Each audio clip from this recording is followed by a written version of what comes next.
Hi friends, welcome to our channel. ఈరోజైతే బయట full వర్షంగా ఉంది. ఈరోజు చాలా బాగుంది, బయట కూల్గా. అందుకనే ఆ కూల్ తగ్గట్టు ఈరోజు టిఫిన్ వచ్చేసి గోధుమ పిండి దోశలు వేస్తున్నాను.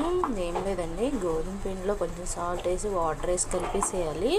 తర్వాత పచ్చిమిరపకాయలు ఉల్లిపాయలు వేసి కొంచెం జీలకర్ర వేసుకొని కలిపేసుకుంటామే. ఒక 5 minutes అలా నానబెట్టేసి దోశలు వేసేసుకుంటామే. దోశ బ్యాటర్ రెడీ అయిపోతుంది.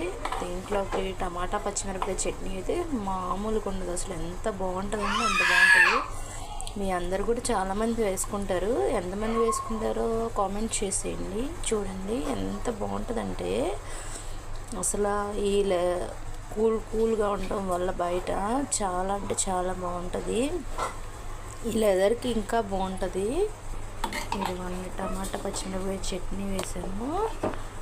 అస్సలు ఈ కాంబినేషన్ అయితే భలే ఉంటుందిలేండి. నాకు చాలా అంటే చాలా ఇష్టం. వర్షాకాలం వచ్చిందంటే నేను కన్ఫామ్గా అసలు వారానికి ఒకసారైనా చేస్తాను నేను ఈ టిఫిన్. చాలా బాగుంటుంది.